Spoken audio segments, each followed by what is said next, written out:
Well, hi, everybody, and welcome. My name is Casey Boland, and I'm a wealth advisor with HCM Wealth Advisors. I'm joined today by Doug Johnson, who's our senior investment strategist, and Dan Rinck, who's a research analyst with HCM Wealth Advisors.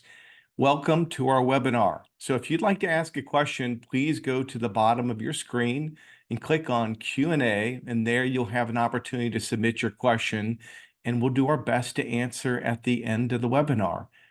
So, wow, we're dealing with 90-something degree heat here, and that may be where you are as well, because much of the country is engulfed by it.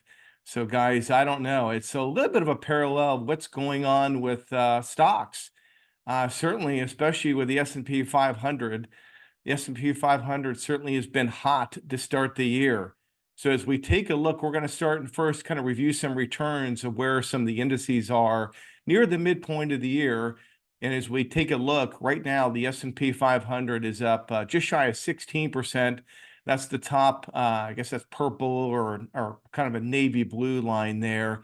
But then there's a pretty sizable gap as you move down. And the green line, that's going to be foreign stocks, and foreign stocks are up, looks like about, trying to make this out on my screen, guys, 6.4%. Boy, we haven't talked much about foreign in a while, and foreign has not been something that's been typically popular with people. But foreign right now is sitting at number 2, but there's a sizable gap between the S&P and everything else. And coming at number 3 is the S&P 500 equal weighted index. So brief moment, what's the difference between the top number of the S&P 500 and the equal weighted S&P, which comes in at 5.2? Well, think of the larger company stocks are going to garner more investments. It's called a market cap weighted indice, and that's what the S&P 500 is. So imagine you were investing $100 in the S&P 500, and today, largest company in the land is NVIDIA. So NVIDIA would garner $7.25. And a company like Cintas, which is no small company, that would be number 145 in the S&P 500 ranking. It's a $72 billion market cap company, but yet it would only get 13 cents in the indices. So think about it from an investing standpoint. Would you go and buy Cintas, put $10,000 in Cintas, which is a meaningful position, but then if you're going to invest along the lines of a market cap weighted index, then invest 56 times that amount is 560,000. That's how you would be investing and aligning with the S&P 500. So that gives you some context on a lot of the larger companies are garnering much more of the investment in the S&P 500. And fortunately, year to date, that has bode very, very well, as NVIDIA and some of the tech stocks have done very, very well. So what we're going to be looking for, and we'll be talking in a little while, is to see if we're going to look to see some improvements and to see that gap narrow between many of the indices that are listed here, and to see if other companies that will have more participation in the market. So after the equal weighted index is followed by that brown line, that straight line there, that's money markets. So money markets on an annual basis are paying close to 5%. So they come in about near the halfway mark at 2.42. And then below that in the blue, that's going to be bonds. Bonds are sitting at 0.55%. And then 0.26, excuse me, I'm sorry, the violet number, that is bonds at 0.26. That's small company stocks coming in there at that blue line of 0.55. So small caps have certainly been lagging, and that may be an area that we may see the tide turn somewhere in the future. We're looking to see if that opportunity will change. It's been 14 plus years since small caps have done better than large caps on a consistent basis. So it's been a long, long trend with large company stocks over small. So moving on. So let's take bonds. Bonds get a bad rap. And for a long time, I think it was understood why they got a bad rap. I mean, interest rates for a long time were very, very low.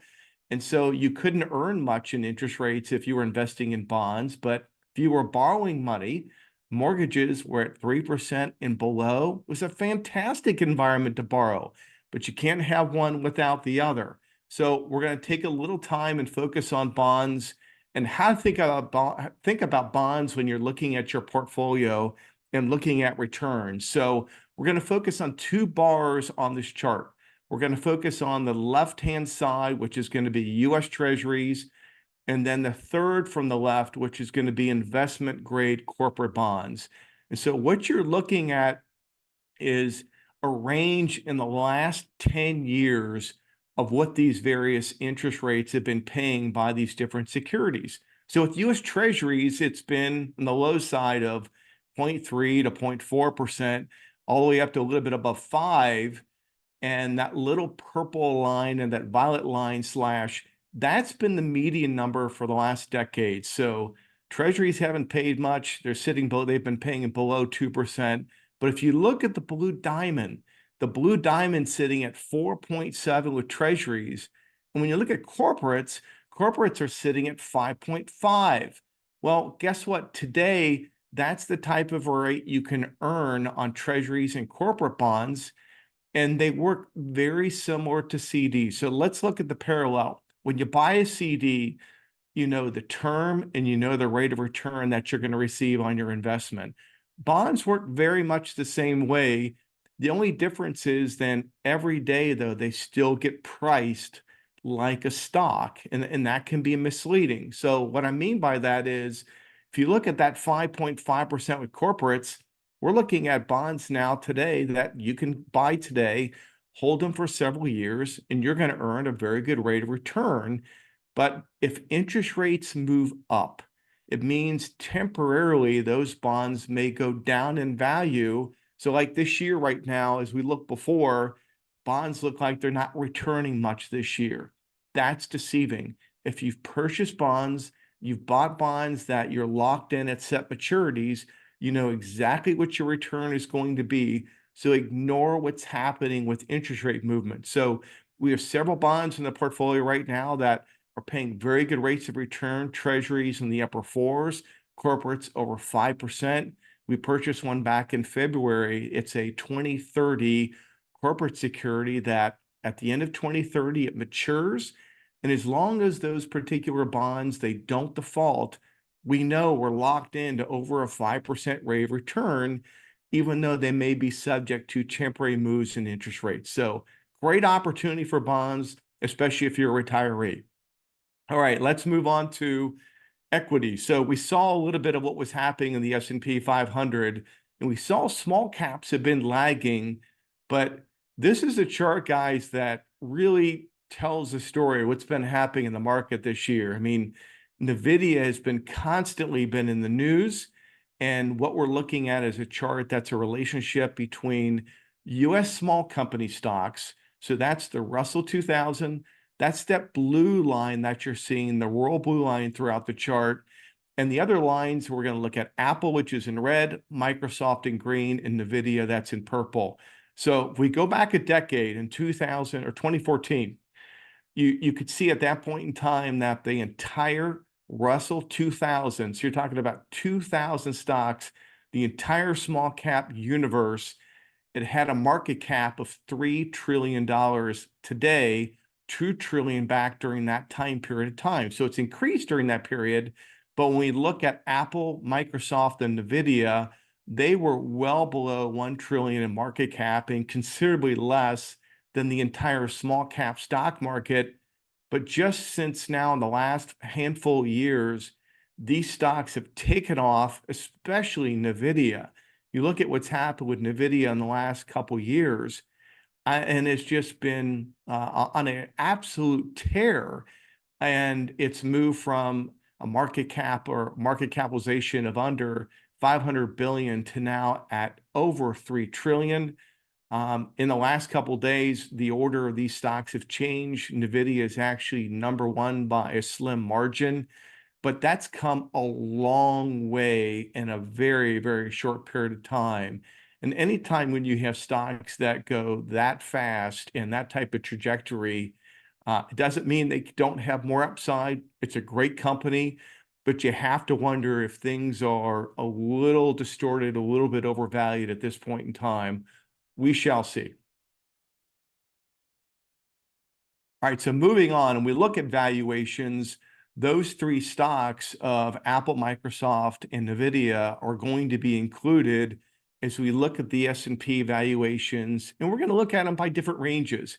So the far left column is going to be the representation of the top 10 stocks by size in the S&P 500, and it looks at forward-looking price to earnings. And when you're looking at forward PEs right now, it's just under 30 for those top 10 stocks. Specifically for NVIDIA right now, it's at 34.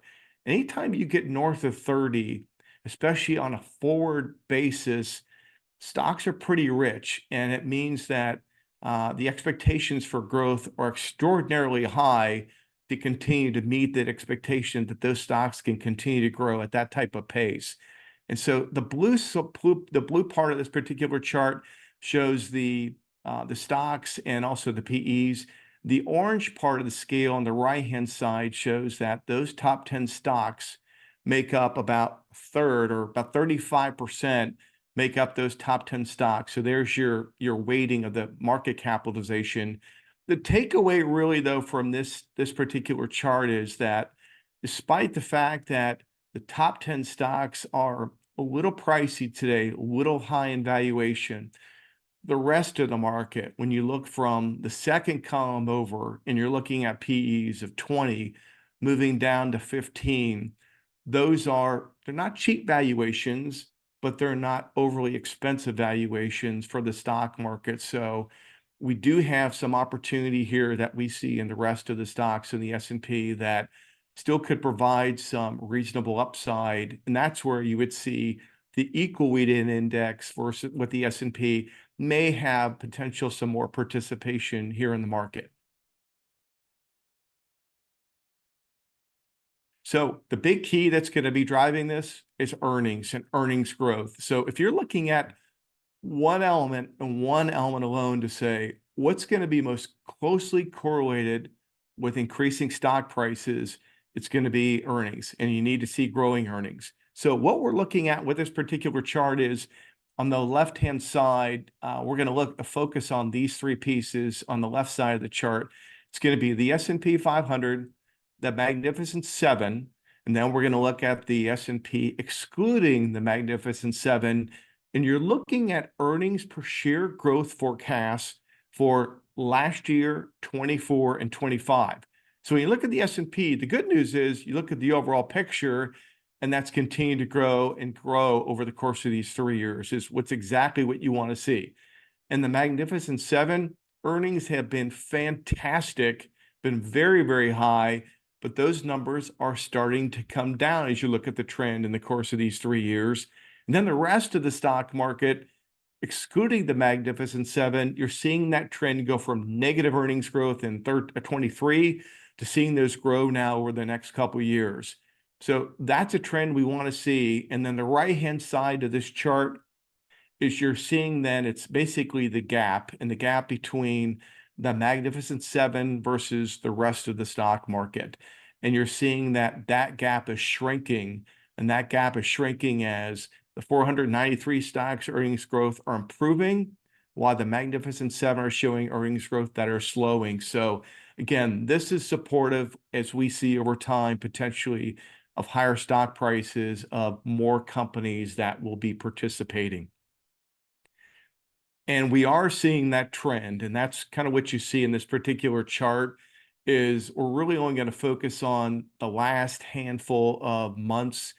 And what we're looking at is this is a chart of the percentage of S&P 500 companies that are showing greater than 25% trailing 12-month net income growth. And you're seeing that number from back in the early part of 23 through over the course of time, the charts just continue to go up and up and up. So you're seeing more companies participate. It's exactly what we need to see more companies that will be involved in the movement of higher stock prices. So good chart is exactly what we want to see now. And then lastly here, before I hand off, I know a lot of people are focused on the election, and it's going to be certainly a challenging year from the election front. It's going to be interesting to see how things play out. But there's a cycle typically when you look at how the stock market performs relative to the election cycle. And the blue line represents, when you look at all the different elections, kind of mapping them out, what's been the average type of move in the market. So year four has usually been very good, and oftentimes there's been a big move late in the year after the election. This year so far, we've had a huge move early. Some people could look at this chart and say, well, should I be concerned if the trend follows that this line may come back down to reality? And that may be the case. I mean, we may be looking at some volatility somewhere later in the summer or early fall. We'll have to see. But there's another chart that some of us follow the office as well, and it shows that if Q1 starts very strong, then there's a trajectory that you oftentimes see with the market that looks similar to the lower line, but it trends at a higher point and certainly has some higher returns for the year. So good news is it seems that the market has been on a great pace from an election standpoint. Lot to be determined, and during the course of the year in the coming months, we'll have a webinar where we spend more time specifically on what's going to happen with the election. But I'll say one other comment and be done, and that is we were watching a webinar the other day with our investment group, and an interesting stat: over 20% of the population right now would prefer neither candidate. And the thought and the idea is that because these individuals really are not in the camp of either one of these candidates, it may be very difficult for polls to follow to really give much of a perspective about where this election could be, because you've got people now that they're not enamored with either one, and what's going to move them to vote for one or the other. So it's going to be very interesting to see, guys, how this plays out in the coming months.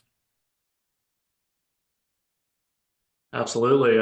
So as Casey talked about, a lot of the big names in the S&P 500 have had very strong years and are becoming much, much bigger portions of the market as a whole. So a lot of people will say that makes them a little nervous. A lot of money is tied to these big names, but we're going to shed a little light on what we see for the next month, next 6 months, and how the market could start to broaden out and potentially continue rallying.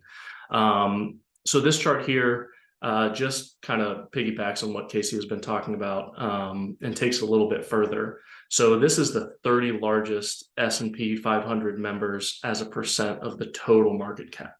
And as you can see, 25 years ago, the top 30 names, still a large portion, were 42% of the index. And now if we fast forward to today, the top 30 names of the S&P 500 now represent over 50% of the index. Now that's benefited the index so far this year. And there's a lot of money tied to those names, but those names are making a lot of money in as far as earnings, as Casey talked about.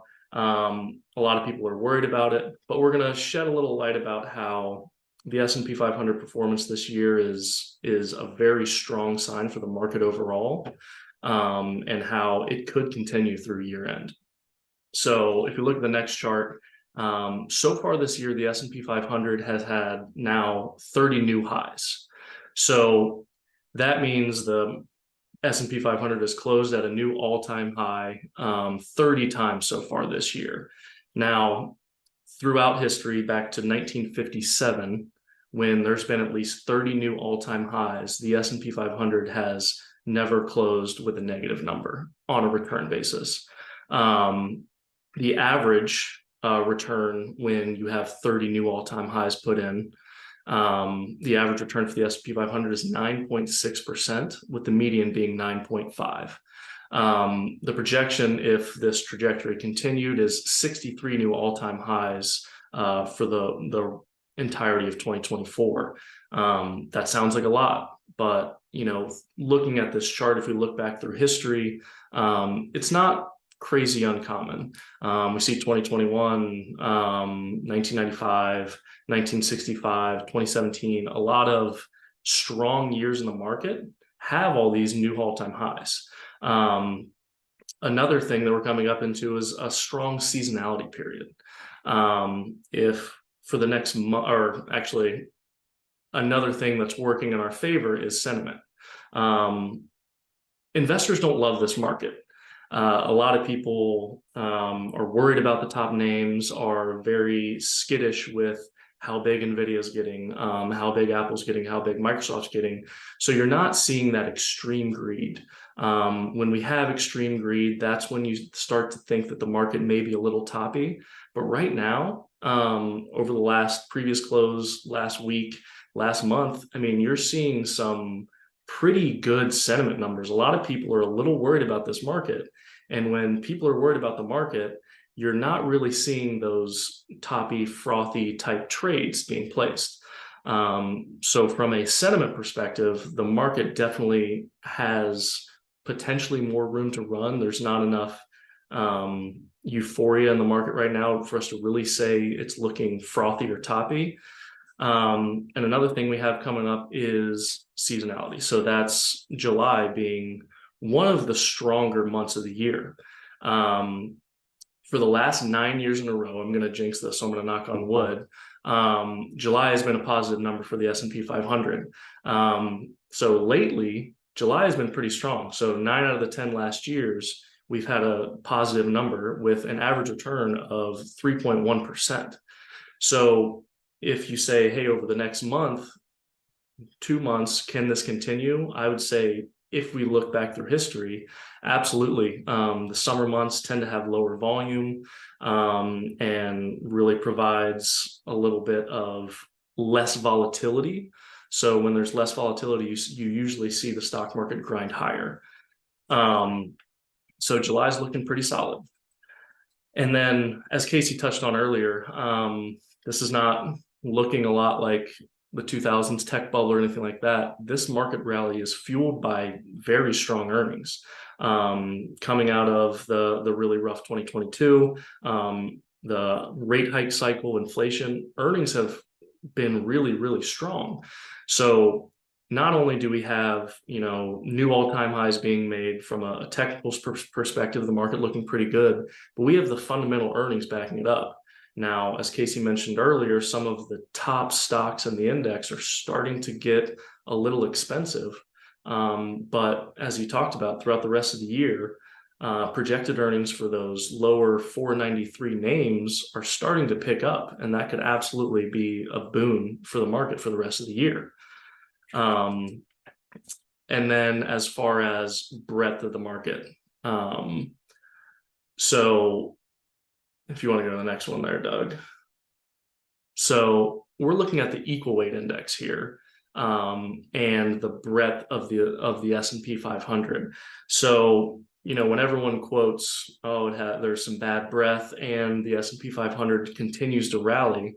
Well, if you look at that breadth number, which is the bottom black line, that is the percentage of the S&P 500 stocks above their 200-day moving average. It's at 63.6 right now. Now, that is not a terrible number at all from a breadth perspective. And you wouldn't expect the index to be rallying off a number falling to 63. But if we look at the equal weight isn't rallying like the S&P 500, the cap weighted index. So the equal weight index is all of the stocks in the S&P 500 broken out and allocated equally. So if you would look at that, you'd say, yeah, that's just a consolidation. There's not too cause of concern on that chart because really it just looks like there's a consolidation period and the market may be waiting for a catalyst to continue to move higher. So again, we're not looking at bad breadth numbers that are under 50. We're not looking at bad breadth numbers under 40 by any means. Breadth kind of looks strong across the market, but you're not seeing that consolidation period because you have the S&P 500 so top heavy. Nvidia, Microsoft, Apple, all those names are pulling the S&P 500 up. So it looks like there's a little bit of a dislocation. Again, if the market was just the equal weight index, it would be a little bit more flat this year. It wouldn't be up 15%. We'd be up 5. But you're seeing that things aren't really falling apart under the table at all. They're just kind of consolidating and looking like an actually pretty healthy market. And Doug actually goes into kind of a very interesting chart, in my opinion, that talks about how this can even happen. Yeah. So just to kind of put a bow on this, this idea of what I would say performance differentials between the different parts of the market. One being the top 7 or top 5 names, and then the other being everything else. The green dots on this chart show the 4-week percentage change of the S&P going back to October 2002. So roughly 20 years. And the quadrants are broken out where the bottom right is you have stocks down, or we'll call it the index down, but you have breadth up, meaning that the percentage of stocks above either their 50 or 200-day moving average is on an upward trajectory. So you can see that there's not a whole lot of dots in here, and you wouldn't expect to see a whole lot of dots in here, but there are some. Now, this upper right quadrant, stocks up, breadth up, pretty straightforward, pretty easy to understand. You probably have the most number of dots in this case. Then when you go here, you have stocks down, breadth down, basically the inverse of this upper right. Again, pretty straightforward, lots of dots in here as well. Here is where we are right now. We have stocks up, or the index up, but you have breadth trending down. And there's not a lot of dots here. And in fact, if we look at the dates here, we're kind of getting into outlier territory here. So the first one is from May 26th. And then the most recent one here is from June 14th of 2024, where we've got an index return that is fairly positive, as denoted by how high it is on this y-axis here, but then all the way to the left showing some less than favorable breadth statistics there. So as Dan and Casey both talked about, certainly an unusual market situation, and I think it probably has more to do with how well the top names are doing, as opposed to how poorly the bottom names are doing. Now, if you were looking at small cap, that might be a different story. But I think on the whole, those top names have just run so far, so fast that it's really caused a little bit of a distortion in the market. And that kind of resolves itself one of two ways. Either the rest of the market catches up, and we do see a broadening, or you may see some volatility caused by some of those bigger names coming down a little bit, or causing some consolidation. But from an equity standpoint, as of now, we're still constructive. We think equities can continue to perform well through the end of the year, but it would not surprise us to see a little bit of a pause here over the summer months, specifically August and September, because as Dan said, July in the past 9 months has been positive, and since I heard him knock on a piece of wood, we're going to continue that streak this year, hopefully. So moving to the fixed income side, one of the topics of the webinar was, will the Fed be able to cut rates this year? I think a lot of the price action that we have seen was probably in anticipation that the Fed was going to be able to lower interest rates this year more than one time. And we're going to take a look at some charts that are going to, kind of dissect where they are in that process. But some of that has to do with the shape of the yield curve right now. And the yield curve remains inverted. And essentially what that means is that you have a shorter duration treasury. In this case, the chart uses the 3-month. And then you have a longer duration maturity that is lower. In this case, the 10-year. So this chart is a little bit dated because it runs through 2023. But I can tell you that since the end of 2023 and all of 2024, we've still had that inversion. So you can add, just on the conservative side, we'll call it another 100 days, 100 trading days to this number. And we can see that we are now at the most consecutive trading days with an inverted yield curve. And again, another kind of anomaly, because most of the time during the past, let's say 50 to 100 years, the inversion of a yield curve was a precursor to a recession. Now, it wasn't something that it's, hey, the yield curve inverted, we're going to see a recession immediately. It just said, in the immediate future, you are going to see one. And we can see it play out pretty clearly on this chart. I mean, these gray bars represent recessions, and almost every time this spikes up, you see a gray bar following that. We haven't seen that yet, and we've gone quite a while with an inverted yield curve. It's a very unusual situation. I think the Fed is aware of it, and how that is going to look going forward, I think remains to be seen. But it certainly, I think, is playing a factor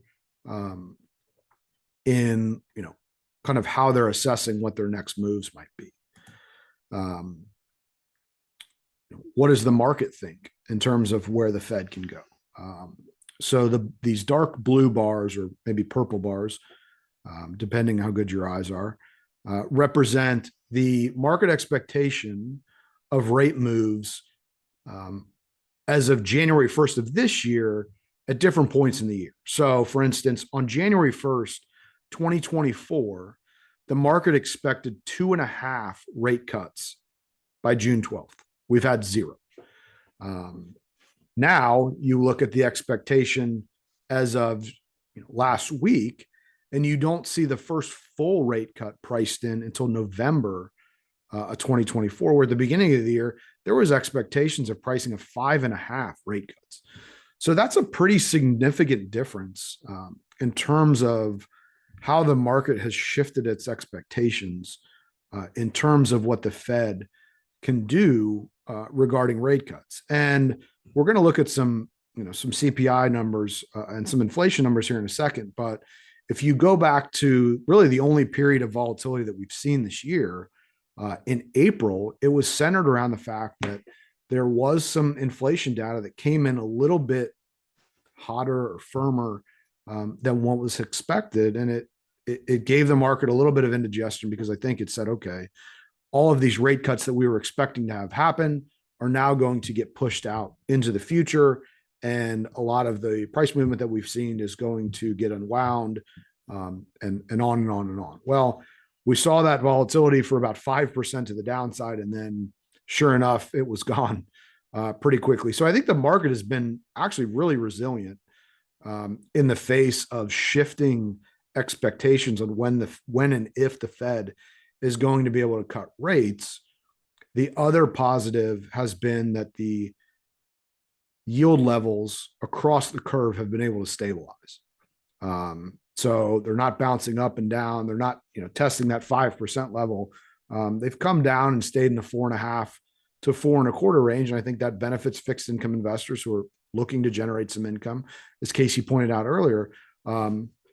But stability in the bond market and the rate market, I think, also can help equities as well. And it has. So history doesn't repeat, but it certainly rhymes. This is kind of 2 time periods pasted on top of one another. And I think this is something that the Fed is aware of and they don't want to have happen. So the dark blue line represents the period from 1967 to 1985 and shows year-over-year CPI. So we can see 2 distinct peaks here. One in the mid 70s and then kind of a recurrence in the early 80s until Paul Volcker stepped in and really raised rates to some restrictive levels, the mid double digits for Fed funds, until we actually were able to get inflation down. Up until, we'd say halfway through this, the period from 2014 to now looks fairly similar to this. And I think that the Fed recognizes this, and I think they're being as cautious as they can here with the data that they have, but they definitely don't want to see a repeat and a reacceleration of the type of inflation we saw in the early 80s. Now, where is the inflation and where is it not? So if you look at a breakdown here of the most recent 12-month change in the factors that go into CPI, obviously there's some big ones that jump out. Most notably on top, you see auto insurance up 20.3%, which is a pretty big number. And then we can go all the way to the bottom, used vehicles actually down 9.3%. So that yellow bar here is the overall inflation rate at 3.3. So still, 1%, I think, above where the Fed would like it. Their target is right around 2%. And as we'll see here in a little bit, that last bit from 3 to 2, I think, is going to be the hardest.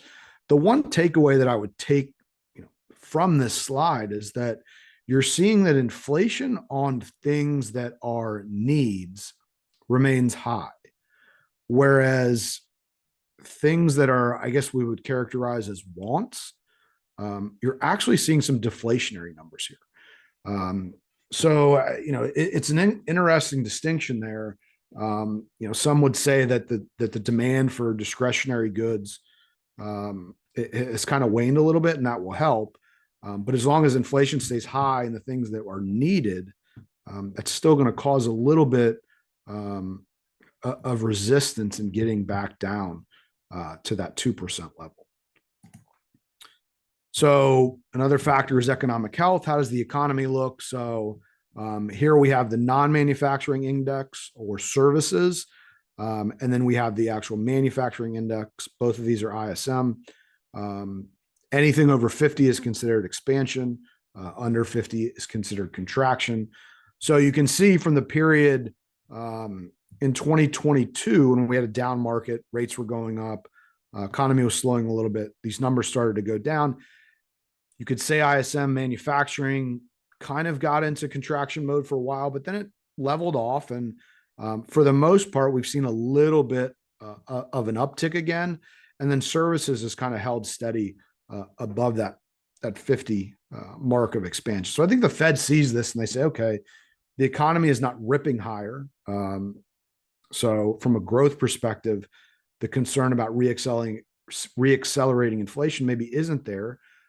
At the same time, you're not seeing recessionary numbers quite yet to where they would have to get into what I would call emergency cutting measures, which would be, if we were going to distinguish between good cuts and bad cuts, cutting for recessionary reasons to try to stimulate growth is probably what I would call the bad cut area.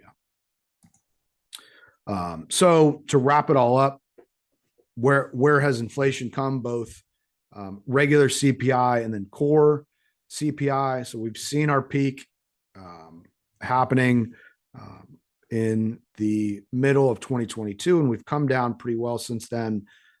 Regular CPI has kind of stayed in that low 3s area for a while core has continued to drift lower. Again, the Fed wants to see these numbers back down where these lines are. And getting from that last little bit from 3 to the 2% area, I think will be the bridge that allows them to start seriously considering cutting rates and hopefully creating a less restrictive policy for people who are borrowing and maybe giving the economy a little bit of a tailwind. But for now, we're kind of, I don't want to say Goldilocks because that may be a little bit too optimistic, but you're in that area where you're not in a recessionary period, which is good, and you're not in a hyper growth phase, which in an odd way is also somewhat good for both stock and bond prices right now.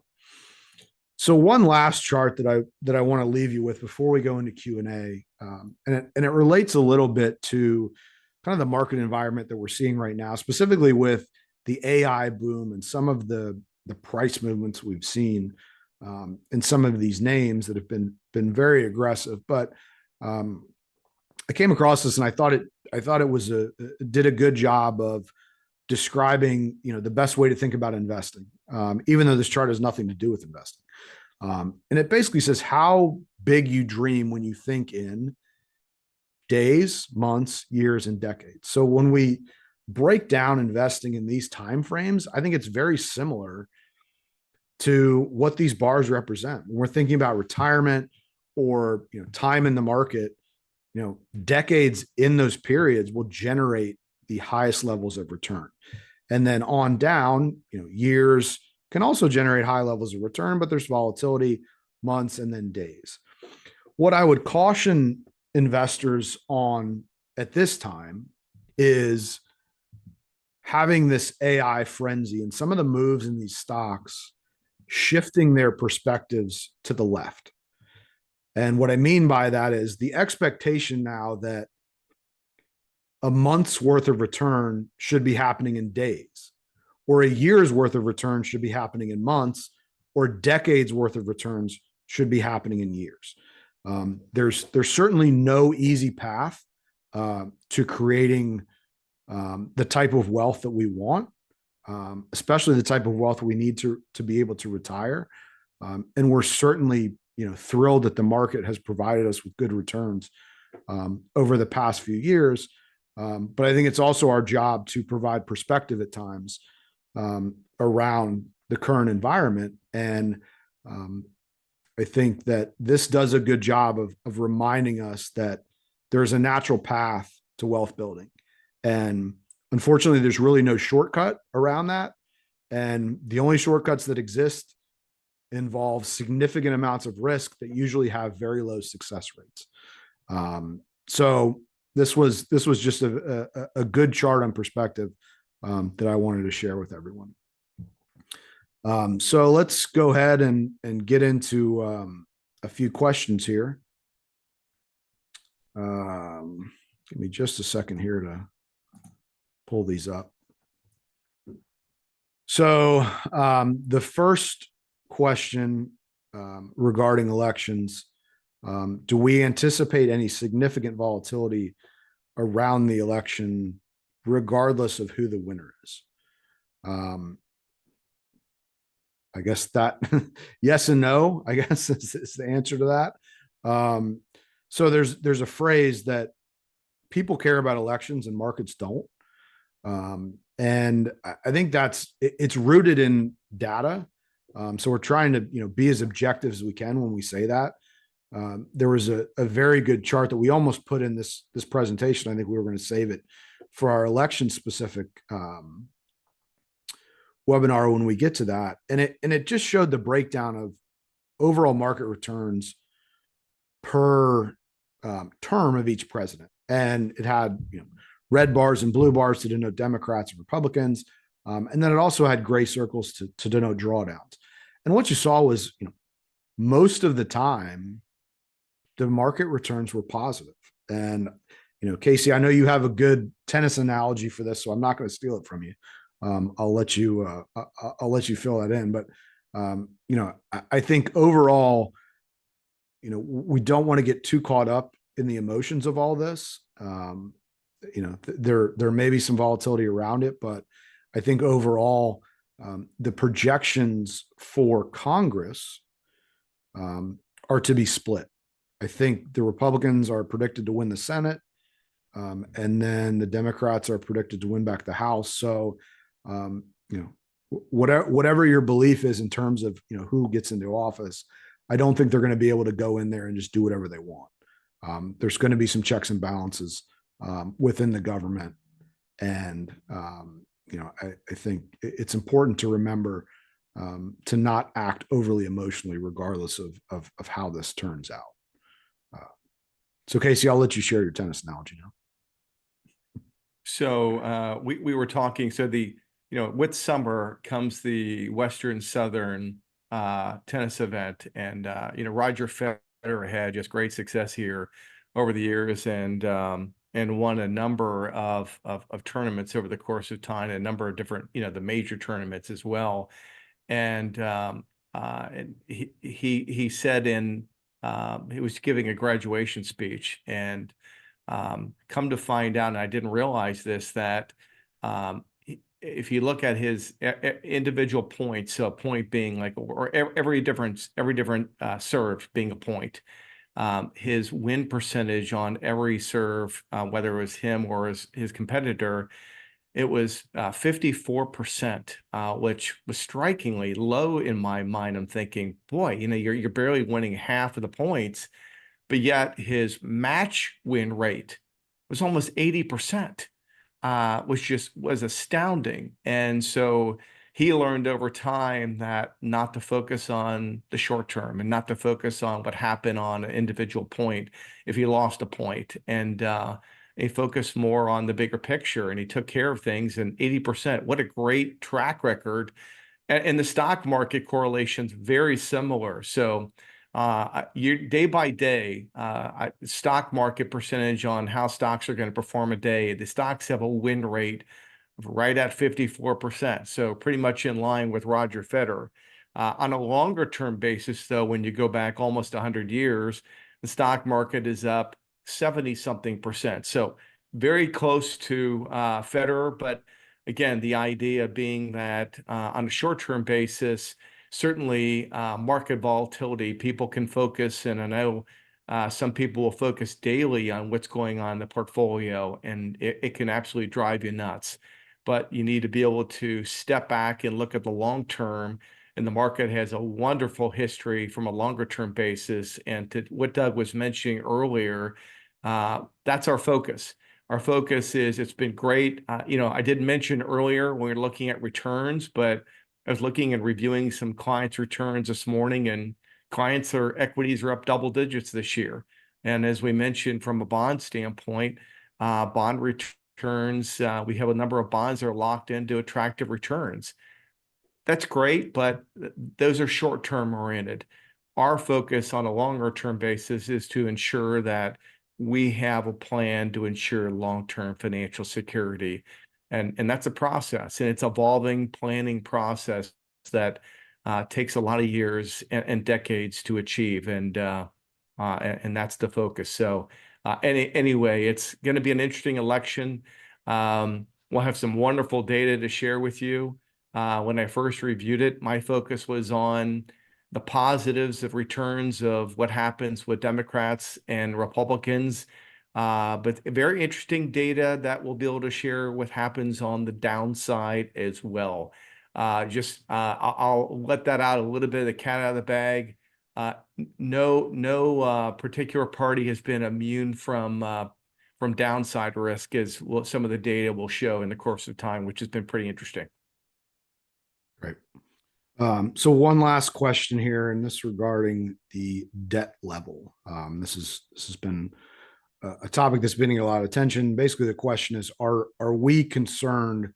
Are we as concerned as some others about the level of debt that the U.S. has accumulated over the past, we'll call it 10 to 15 years? So are we concerned? Yeah, I think if you look at the acceleration in interest costs alone over the past, call it 10 years, I think you're probably right to be a little bit concerned to see that there's a fiscal path of unsustainability, we can call it. Now, how does that relate to clients' investment portfolios? Well, this is a problem that could take 10 years to become a real problem, or it could take 10 months. We don't know. What we do know is that the time frame on something like this is fairly unknown, and you could go back 5, 6, 7 years and probably dig up articles that the debt's unsustainable. We're on an unsustainable path. Look at it's happened before. So what I would say in that is that, yes, we certainly pay attention to these things. But what I would remind clients is, we have, plans in place to deal with market volatility. And whatever causes that market volatility, most major drawdowns follow similar patterns. And it almost doesn't matter what the catalyst is, whether it's a housing crisis, whether it's a war, whether it's a pandemic, the market follows a very similar pattern with very similar road signs along the way. So we have plans in place to deal with volatility as it happens. The other way that I would kind of phrase this is that with the timing being somewhat uncertain, it's really hard to go in and say, hey, we're going to plan for something that we don't know when it's going to happen, or implement it, so to speak. I mean, similar to saying, hey, you got the weather forecast for next week, you got severe storms, tornadoes, whatever. And you may say, all right, I'm going to get an umbrella, so in case it rains, I can stay dry, whatever. But you're not going to walk around today with an umbrella up when it's not raining yet, or when it's sunny out. It's kind of the same way with something like this. You're not necessarily going to enact a major overhaul to deal with something that could or could not happen in the next 2, 3, 4, 5, 10 years. I guess that's the best way I can describe that situation, because this is a question we've gotten quite a bit, and I think it's been a little bit over dramatized in the media. I know Jamie Dimon came out and said something about it that got a lot of attention. So it's on our radar, but it's not something we're actively looking at today and saying, hey, we need to make significant portfolio changes.